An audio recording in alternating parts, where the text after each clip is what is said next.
Please join me in welcoming Dr. Joseph. Also, Dr. Stein's former fellow. I have nothing to disclose, but I think we're all sitting here, and I look around the room at many of the giants in this world, in this area, and it's just an honor to be here discussing what we're talking about. I think if we had the answers, we wouldn't be sitting here today, and it's very complex.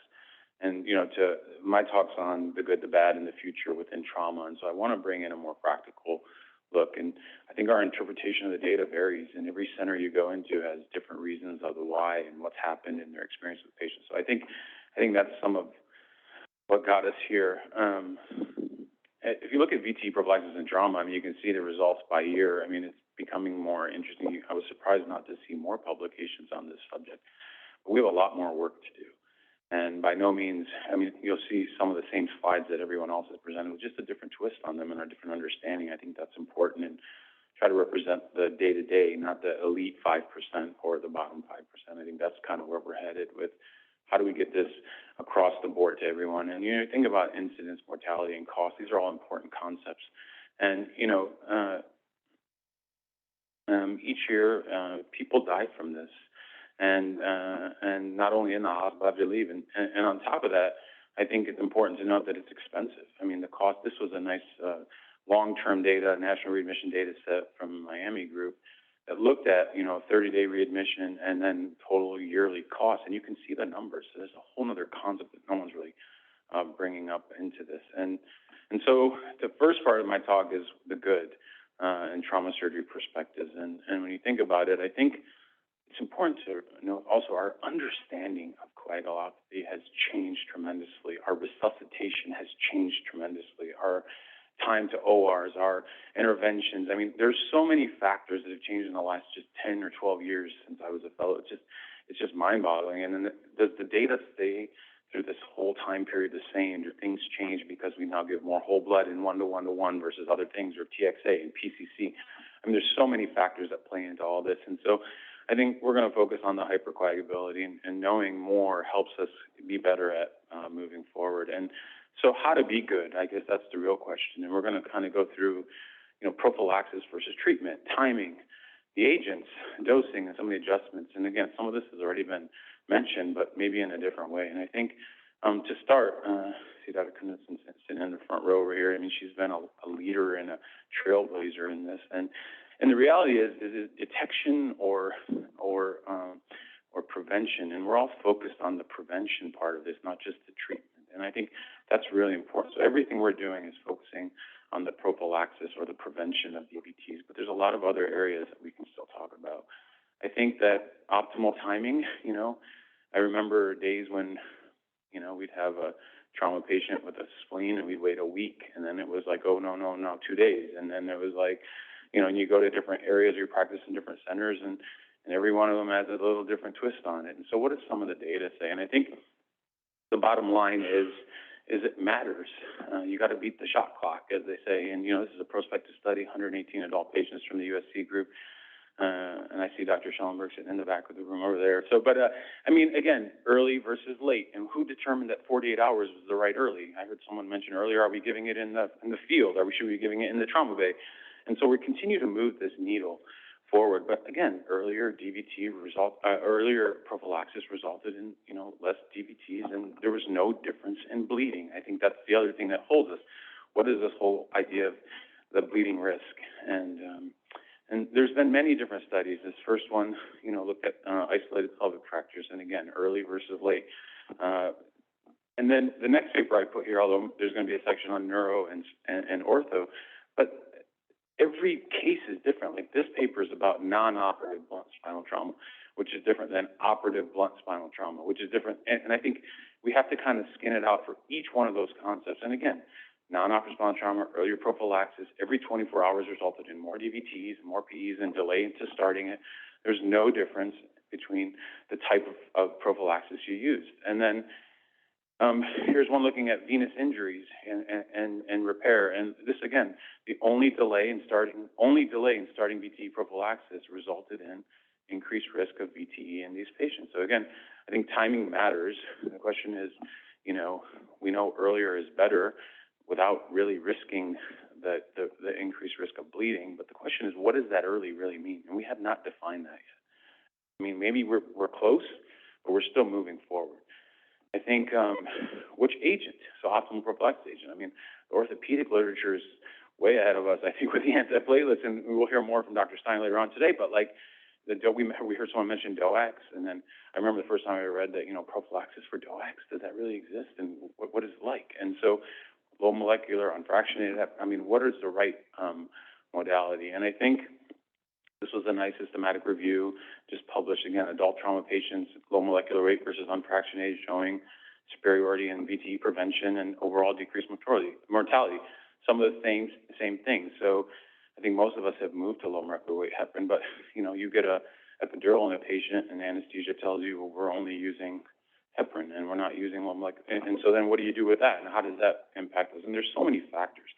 But then again, we actually looked at TQIP a few years ago and looked at the DOACs for prophylaxis dosing and found that actually DOACs were better than low molecular weight heparin in reducing. Again, single study, it's just a signal. There's got to be more there. There needs more work in this area. But it was interesting to see this. And I'm like, we need to do a prospective trial looking at, prophylactic DOACs in patients who can take it versus not. And it's going to take us time and energy and funding to get there.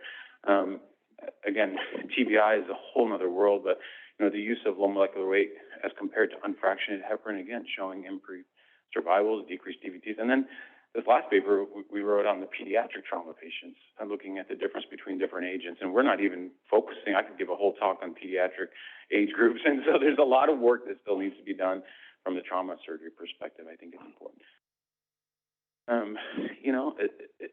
I guess where are we going with all this? And so I'm going to leave that question. Hopefully I implant more questions and stimulate more discussion than I give actually recommendations out here. I think more to come.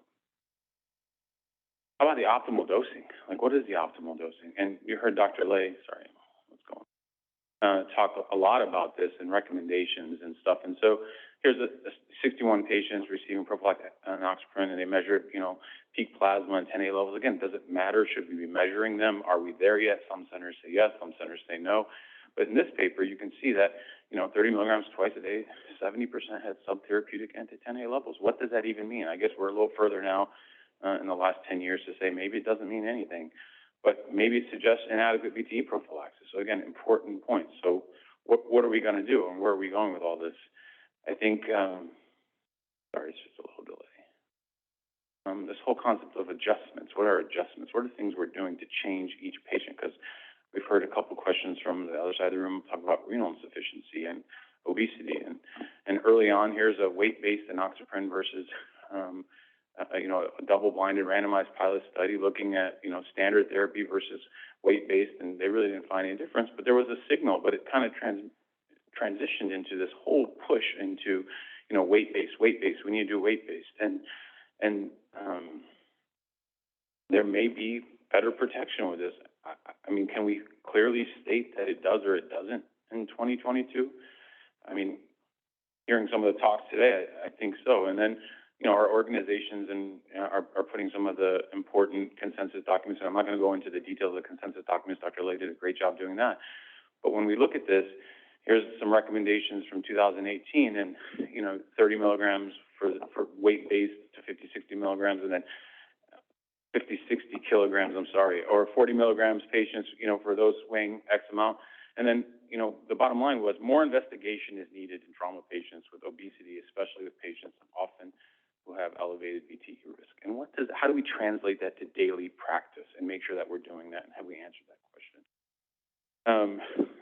And again, here's an older study, 2005, 17 patients, 40 milligrams of enoxaparin, 10A levels. Again, 88% of the patients had subtherapeutic levels of 10A. But this paper I highlighted because if you look at what they say 20 or 15 years ago or 17 years ago, whatever the number is, I mean, it was really a call for action and saying, like, we need to do better and understand better of, the actual dosing and where we're headed with it.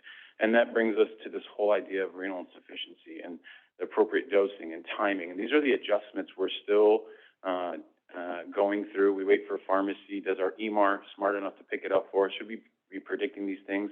But we know that they should be treated differently, and the appropriate prophylaxis needs to be put in place with all these extras. And, Todd wrote this paper back in 2002, again, looking at just 10A levels in patients with renal insufficiency. So again, all of these things still are there and are important, but we need to make them part of our daily practice and understand how their results impact us. So severe renal impairment, again, increases your 10A exposure of enoxaparin, but does the 10A level necessarily matter just for the DVT? So where are we now and where are we going? I think it's a really big delay here, sorry.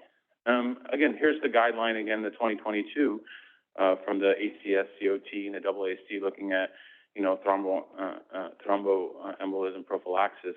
And the reason why I put this here is a lot of the things we just talked about, whether it be the actual prophylaxis, the timing of prophylaxis, the agent of prophylaxis, the dosing of prophylaxis, or the actual adjustments for the prophylaxis based on weight or renal insufficiency or type of injury, spinal cord, brain injury, are still, we have recommendations now, but are we where we need to be, I guess? And I can tell you that I feel that we still continue to use as much data that we have available to us, but we're still trying to finalize the answers. I just did a real quick T-quip. This is no fancy stats. I just looked at per 100,000 trauma patients from 2015 to 2019.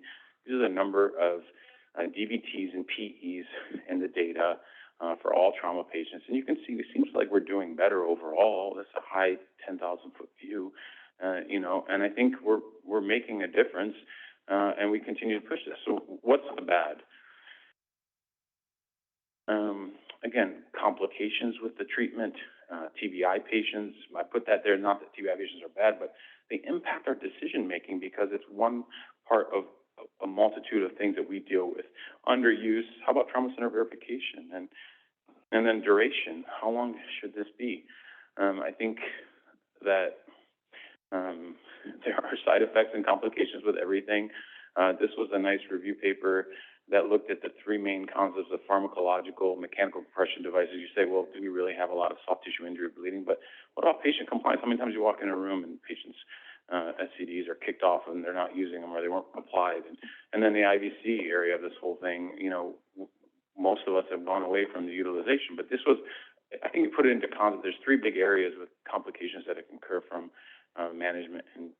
And then this is a systematic review looking at, I think, the risk of fatal bleeding. And I couldn't find a lot about fatal bleeding and its risk, but it was 0%, because that's the big thing, right? We do not want to give because we don't want more bleeding. We don't want more progression, more interventions. And it would be nice to know what that risk really is for fatal bleeding. And then there's the non-fatal bleeding, and what does that mean, and how much, what is tolerable so the patient does not go down the road of DVT and PE? I guess that's really the question. This was an international study between the Netherlands and the United States, Seattle, and they looked at just basically all severely injured patients with VTE incidents and hemorrhagic complications, and they were a little bit more aggressive at starting their DVT than the U.S. center, and there was significant variation. The whole point is this idea is not standard across the country or the globe, and early thromboprophylaxis protocols, which we can now implement, are still not standard per se. And I think, but when we do implement them, VTE prevention is better. I think, and again, no effect on major bleeding for centers that use it earlier than later. TBI prophylaxis, again, there was days when we would wait 10 days, 14 days, and then that little needle moved back. And again, increased risk of developing DVT and TBI patients. Multiple studies showing, minimal risk of progression with prophylaxis. Here's another study by the USC group that looked at, again, low molecular weight versus unfractionated, showing within 48 hours is safe and effective, and anything after 72 hours was increase in VTEs. And then last month, Dr. Byrne here published this paper looking at association of venous thromboembolism after neurosurgical intervention. So that's another subgroup within TBI. So it's not just, we can't make these blanket statements that every TBI patient should have it within 72 hours. And what you see is, with patients who have TBI and neurosurgical intervention, and early VTE, there's a little increased risk of repeated neurosurgical procedures. And so I think, where does that play in, and how do we translate that to daily practice? And then this was, we followed up with our non-operative spine to an operative spine trauma, which showed that an operative spine, it was still safe to do early. And the earlier we started it, 24, 48, 72 hours, the less DVTs and PEs we saw. So again, special populations, I guess that's the more important thing. And then, solid organ injury. Here we're talking about, we've seen different studies, again, looking at mortality and VTE rates, and this was done by two different groups. But, this is TQIP data looking at no prophylaxis versus early, which was defined less than 48 hours or greater than 48 hours, and you can see that every minute changes. And some of this data, this was 2013 and 14 TQIP data, didn't get published in 2019. Full disclosure, I'm an author on this paper, but my point is it's coming out in 2019, and we already had multiple papers. So how does that impact our understanding and our changes in some of the things we do? And again, I think it's important, the liver, the spleen, the kidney, massive injury. When should we be putting these patients? And, we've gone pretty aggressive to 48, and some places are even doing 24 hours. And I think, can we deal with that? And then here's another paper, again, looking at measuring anti levels. And the importance of this paper, and why I put it here, was really even after detecting under a subprophylactic anti-10A levels, and they increased the dose, there's still 25% of the patients that never made a prophylactic level with a dose adjustment, a daily dose adjustment. And we were talking earlier how it's hard to even get one dose on time in the patient consistently in those missed doses. So now try and imagine doing one more level to that and adjusting.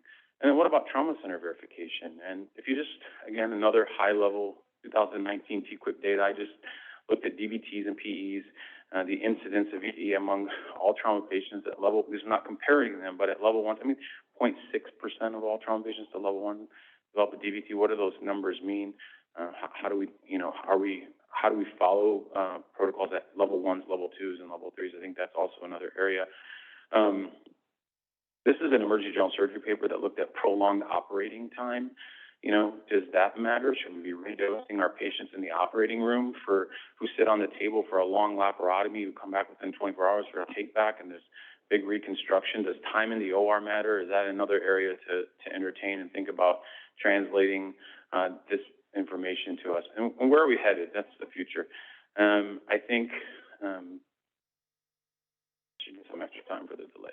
But one is weight-based. Again, I would say that, we know that we may not know where we are with weight-based. I know 3 or 4 centers that just started new protocols looking at weight-based and measuring it in everyone, and there's data to go both ways. I think we need to finalize the answer of weight-based prophylaxis.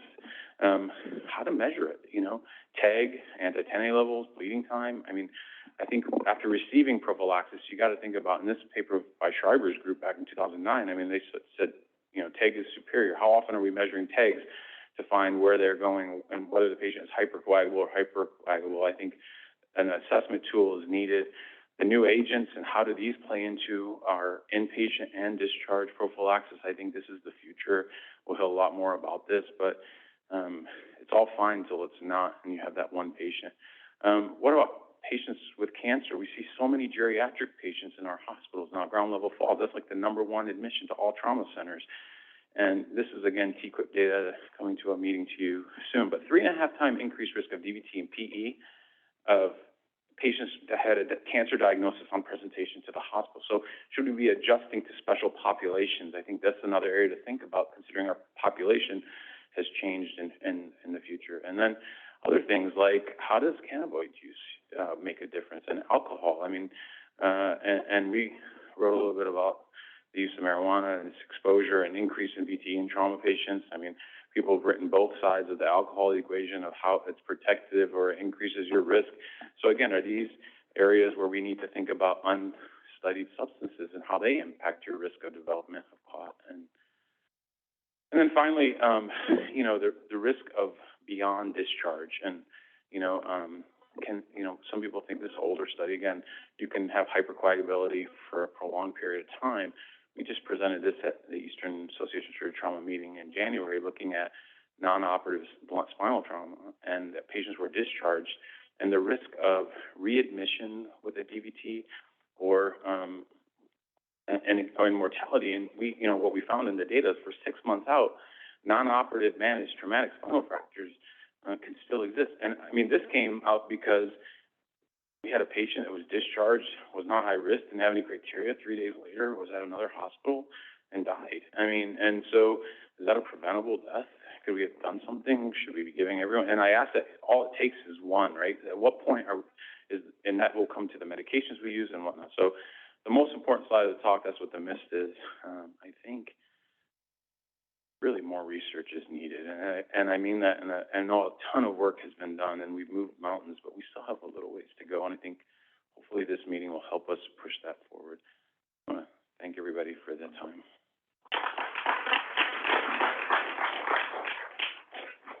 Questions, Dr. Joseph?